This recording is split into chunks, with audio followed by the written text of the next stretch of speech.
If you have ever stayed quiet just to keep pace. If you have ever said yes while your heart was screaming no. If you have ever lost sleep because you were worried about what people might think about you, then this story is for you. Because sometimes the biggest prison in life is not made of walls, it is made of expectations. Before we begin, take a second to like this video and subscribe to MindShift Tales. It truly helps this channel grow and allows us to bring you more real stories that change lives. And now, let me tell you a story from a small village that might change the way you see yourself forever. In a quiet village near Multan, surrounded by dusty roads, mango trees, and open fields, lived a young woman named Aisha. Her house was simple, built with faded bricks and a tin roof that made loud sounds whenever it rained. Every morning, she woke up before sunrise to help her mother in the kitchen, sweep the courtyard, and prepare tea for her father before he left for work. She did all this without complaint, not because she loved it, but because she had learned very early in life that a good girl never says no. From childhood, Aisha was known as the helpful one. If someone needed water, she ran. If someone asked for help in the fields, she went. If relatives came over, she stayed in the kitchen for hours, serving food with a tired smile on her face. People praised her constantly.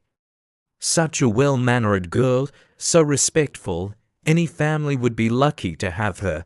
Each compliment felt nice at first, but slowly, those words became chains. Aisha learned to put everyone else first. Her cousins asked her to finish their school projects, and she did. Her neighbors sent their children to her house for tutoring, and she agreed. Her aunt would suddenly show up and expect tea and snacks, and Aisha never complained. Inside, she felt exhausted, but outside, she smiled. What people did not see was how often she cried alone at night. She had dreams, quiet dreams. She wanted to study further. She wanted to become a teacher. She loved books and writing. Sometimes, she imagined herself standing in a classroom, helping children believe in themselves. But every time she tried to talk about her future, someone reminded her of her responsibilities. First, take care of your family. Girls should not think too much about careers. Don't be selfish. So she stopped talking about her dreams. One afternoon, while returning from the village market, Aisha met her childhood friend Mira, who had come from India to visit her grandparents. They sat under a neem tree, sharing roasted peanuts and memories. Mira looked different, confident, calm, strong in a quiet way. Mira asked, "Aisha, are you happy?" The question caught her off guard. Aisha smiled automatically and said, "Of course," but Mira did not look convinced. She gently said, "Your smile looks tired." That simple sentence broke something inside Aisha. For the first time in years, she spoke honestly. She told Mira everything. How she always tried to please everyone, how she felt invisible, how she was scared to disappoint people, how she felt guilty even thinking about herself. Mira listened without interrupting. Then she said something Aisha would never forget. "You know, in trying to make everyone happy, you are slowly making yourself disappear." Those words stayed with Aisha. That evening, while washing dishes, Aisha kept thinking about what Mira had said. She realized that no matter how much she gave, people always wanted more. If she helped once, they expected it again. If she stayed silent, they assumed she agreed. Her kindness had slowly become an obligation in everyone's eyes. A few days later, something small happened that changed everything. Her neighbor came over and asked Aisha to prepare food for a family gathering. It was short notice, and Aisha had already promised herself she would spend the day studying. As usual, her first instinct was to say yes, but this time she paused. Her heart was beating fast, her hands felt cold. She took a deep breath and softly said, "I'm sorry, Auntie. I can't today. I already have plans." The neighbor looked surprised. Then slightly annoyed, she left without saying much. Aisha felt guilty immediately. Her mind started racing. What if people talk about me? What if they think I'm rude?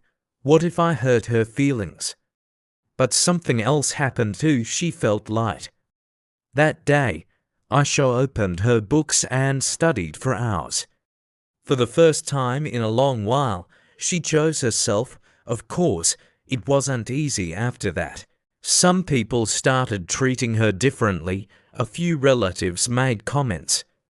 She has changed. She thinks too much of herself now. Even her mother worried and said, "Beta, don't upset people." Life becomes difficult. There were days when Aisha almost went back to her old ways. It was tempting to return to being the quiet people pleaser. At least then, everyone liked her, but deep inside, she knew something important. Being liked by everyone had cost her her peace. Slowly, she began setting small boundaries. She helped when she truly could. She said no when she was tired. She started giving time to her studies again. She joined a local teaching program for village children. Every small step made her stronger. One evening, her father noticed her reading and asked what she was planning. With a shaking voice, Aisha told him about her dream of becoming a teacher. There was silence for a moment. Then her father said, "If this is what you truly want, we will find a way." Aisha couldn't believe her ears. Sometimes we assume people will never understand us. But often, they never get the chance because we never speak. Months passed. Aisha became a part-time teacher at a nearby school. The same villagers who once saw her only as the helpful girl now respected her for her work. Not everyone approved, but that no longer controlled her life. She learned a powerful truth. You don't need to burn yourself to keep others warm. You don't need to carry everyone's expectations on your shoulders. And you don't need permission to live your own life. Aisha still helped people. She was still kind, but now her kindness had limits. And those limits protected her peace today. When she walks through the village, she walks with her head held high. Not because she is perfect, but because she finally understands her worth. If this story touched your heart, please take a moment to like this video, subscribe to MindShift Tales, and share it with someone who needs to hear this message. And I'd love to hear from you in the comments. Have you ever struggled with pleasing everyone? What helped you change? Remember, saying no does not make you a bad person. Choosing yourself does not make you selfish. Protecting your peace is not a weakness. Sometimes, the bravest thing you can do is stop pleasing everyone and start living for yourself.